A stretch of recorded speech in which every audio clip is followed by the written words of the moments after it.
have emotions. God, Special effects. God,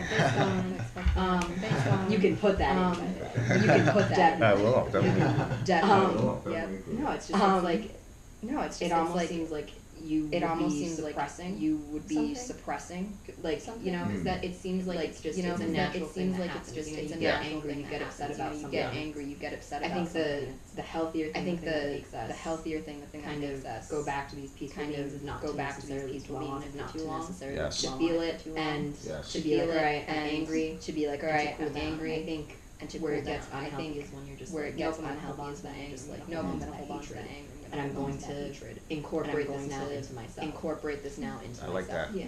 Yeah, because Yeah.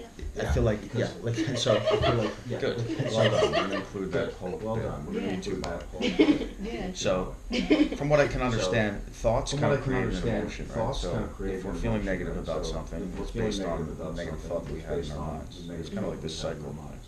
It kind of feeds each other. So we have the negative thought, anger, then sets in. So it goes from the mind to the body, and then like you feel when you're like angry or you feel like hatred. It's a horrible emotion. It's horrible. And then like the feeling kind of produces more thought. So produces more thought. it kind of continues back and forth and kind of manifests on itself. And before you know it, you've been thinking hateful thoughts for, I don't know, 10 minutes throughout your day, like, or hours throughout the day. I just feel like perhaps, you know, strengthening the ability to bring yourself to bring yourself conscious of your thoughts. Maybe that could, I don't know, maybe it could, maybe the ability to do that, to bring that awareness in, is something that we need to strengthen as, so, you know, as human beings. I agree with that. I think being more conscious of like your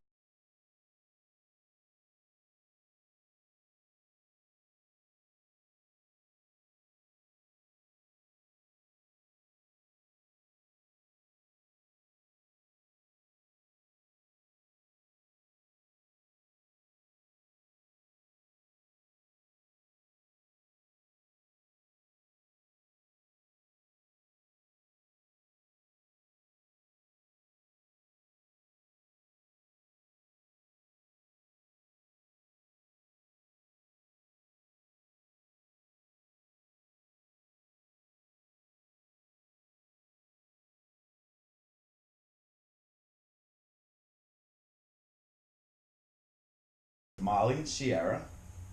That's the right. Yeah, no, Yeah. you're good. You said it. I'm here with Molly and Sierra, and today we're going to be talking about, well, what is reflexivity? How can we define? We did. How do we define reflexivity? Sierra? Oh goodness. Well, I would say, I guess. Oh God, I can't even think of it right now.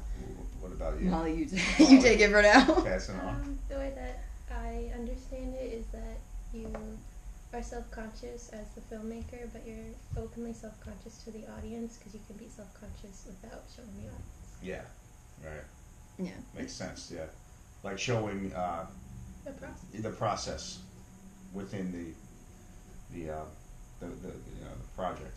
So it's almost like bringing the filmmaker to the viewpoint of the audience, right? Kind of like it's more like a discovery thing. Like as you're going, you're figuring things out, right? It's kind of like you're like showing the cards, like you're showing everything that happens behind the curtain so that they understand it, and it's almost like they're getting, in a sense, it makes the audience kind of come to your level. Totally. Because now they understand exactly what you went through to make the film. Yeah. And they're like kind of going through the process with you as they're watching the film. So. Yeah, which I think is like the most effective way to make a documentary, kind of, right? Yeah. So, the idea of being conscious that you're conscious in your project. When I learned about that in this class, it really kind of resonated with me because I'm interested in consciousness as consciousness in life. So, this is my attempt to make a reflexive film about a consciously reflexive film about consciousness and how it applies to life. which is kind of a paradox in a way. I don't know if it's silly or if it maybe is interesting, but I guess we'll find out. So I'm revealing the topic of discussion today, right now. Nobody has ever, no one, you guys weren't prefaced for this at all, right? I had worse ideas. I did. What were your ideas? Oh no, they're not going on camera. Okay. No. All right, interesting. Yes, I'm not a pervert, then we'll put that out there now. I don't know if that was your idea. Anyway. That was where I was going with it, so you're good. Please. No. What? Do I come off that way? No, it's just like when you were like, I can't reveal the topic, I was like, why are you afraid that we're not going to answer the questions? Like, are they that bad? No. I just feel like it's more reflexive that way. And we're all discovering it together. I wanted you guys to be held off guard. So, okay. There's this idea of consciousness, right? From what I understand, consciousness is not very old in the grand scheme of life. So I looked it up. Modern life, which is when consciousness evolved and came into existence, that's 200,000 years ago. Whereas life was discovered, we scientists speculate that 3.7 billion years old, right? Mm-hmm. So consciousness is, a newborn, it's a baby. My interest is what's next, right? Like in the evolution process. So we came to be conscious beings. Humans are the only beings on this planet that have a conscience, right? That we know. Yeah, on this planet, I guess that we know of. My claim is that animals aren't conscious beings, right? Because, they're kind of just instinctual, and any thoughts that they have, they're not aware that they're having those thoughts. Because I think that's what consciousness is. You guys, what do you guys think? I would say maybe some animals have, like, maybe the ability to have consciousness, I would say. Like, they might not realize that they have it, but just, like, the way that, like, we study them, the way that they act, the way that the things they do, it seems like sometimes it's not necessarily just instinctual. It seems like sometimes it's, like, a bit of a thought process. A choice? Yeah, almost, like the fact that we can, like, teach animals to do certain things or, like, teach them, to, like, respond to things or to recognize things. It's almost like it seems like they have the ability to maybe one day develop consciousness. Just right now, maybe they're not there yet. Maybe they're not where we are yet. Interesting. And if we're going by evolution and we were animals at one point, we came from apes, maybe we were just evolved apes that grew a consciousness. So that's... Maybe. Yeah, right? I like to think that I'm not an ape, but okay. Yeah, no, it's definitely, like, an interesting thing to think about, but if that's the case, then it kind of seems like maybe someday they can get there too. Like certain animals, certain other life forms maybe can get there too. You use the word realize to realize their thinking, and I think that's what it is, right? Yeah. We're always, like, caught up in thought, Mm-hmm. That's another topic that I want to bring up. So when we're thinking, thought either exists in the future or in the past. It's never about right now. When you're existing in the mind, you're not present. You're thinking about the future or the past. What do I have to do? Let's do next week. What did I do yesterday? I wish I never did that. I'm an idiot. Why'd I do that? So all of these distractions pull us out of presence. But we can kind of interrupt that thought, right, with our conscious. Like, oh, I'm thinking that again. Oh, yeah. Damn. You know what I mean? I think that's what makes us human. What do you think, Molly? How do you feel about that? Well, I agree. Yeah. I think it's a very human thing to be always preoccupied with other things than just the present, which I think is animalistic, sort of. Exactly. What is animalistic?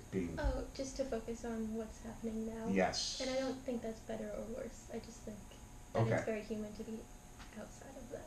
That's interesting. So you said you don't think it's better or worse? Yeah. To what? To be present or to be caught up in the mind? To both. Okay, so but there's no better way, in my opinion. Okay, I like that. So now we're getting somewhere. This is kind of the nuts and bolts of what I wanted to discuss. So, your claim is that there's no better, no worse for living consciously or living preoccupied, right? kind of generally speaking? Okay, so from what I'm starting to like understand about of this topic, and I want to believe something. I want to believe, and I'm not even 100% sure on this yet, I think that it takes life experience to really figure this out. And I've only started practicing this over the past couple of years, but I want to believe, that by bringing myself conscious, present, aware, and less preoccupied with the thoughts of past or future, doing that more often and more frequently throughout the day, I want to believe that that is perhaps more how we're supposed to live, and will lead to more of a blissful experience in life, as opposed to, you know, feelings of hatred or war or, you know, like anger. I want to believe that when we're not caught up in thought, that we are just kind of peaceful beings, and that all of those negative emotions kind of come from those thoughts that we get wrapped up in day to day. How do you feel about that, Sarah? I mean, there's something to be said for negative emotions sometimes. Like, they're not necessarily healthy all the time. And I agree with you that I think generally, like, it is healthier to be peaceful and to not be caught up in those. But, you know, moments of anger, moments of, you know, I don't want to say hatred because I really don't like that one. Just moments of, like, anger, moments of even, like, aggression a little bit. They're human. You know, it's what makes you human. Yeah. And, you know, in a sense, that you can, and I mean, I think, you know, when you're thinking something through and you get angry at it, you have a very human response to it, you know, and that's, to kind of take that away, it almost seems like we would become inhuman. Almost like machines, because machines don't have emotions, or they shouldn't have emotions. Right. God, special effects fucked me up. Thanks, Colin. You can put that in, by the way. You can definitely. I will, yep. include that. No, it's like, it almost seems like you would be suppressing something. Like, you know, because that, it seems like it's a natural thing that happens. You know, you get angry, you get upset about something, and I think the healthier thing, the thing that makes us kind of go back to these peaceful beings, is not to necessarily dwell on it for too long. Yes. To feel it and to be like, all right, I'm angry, and to cool down. I think where it gets unhealthy is when you're just like, nope, I'm going to hold on to that anger, I'm going to hold on to that hatred, and I'm going to incorporate this now into myself. I like that. Yeah. Yeah, because I feel like, so, good. Well done. We're going to include that whole bit. Yeah. You too, Molly. So, from what I can understand, thoughts kind of create an emotion, right? So, if we're feeling negative about something, it's based on the negative thought that we had in our minds. So it's kind of like this cycle. It kind of feeds each other. So, we have the negative thought, anger, then sets in. So, it goes from the mind to the body. And then, like, you feel when you're, like, angry or feeling hatred. It's a horrible emotion. Oh, yeah. And then, like, the feeling kind of produces more thought. So, it kind of continues back and forth and kind of manifests on itself. And before you know it, you've been thinking hateful thoughts for, I don't know, 10 minutes throughout your day, like, or hours throughout the day. Mm-hmm. I just feel like perhaps, you know, strengthening the ability to bring yourself to the present, or to bring yourself conscious of your thoughts. Maybe that could, I don't know, maybe it could, maybe the ability to do that, to bring that awareness in, is something that we need to strengthen as, you know, definitely, as human beings. I agree with that. I think being more conscious of, like, your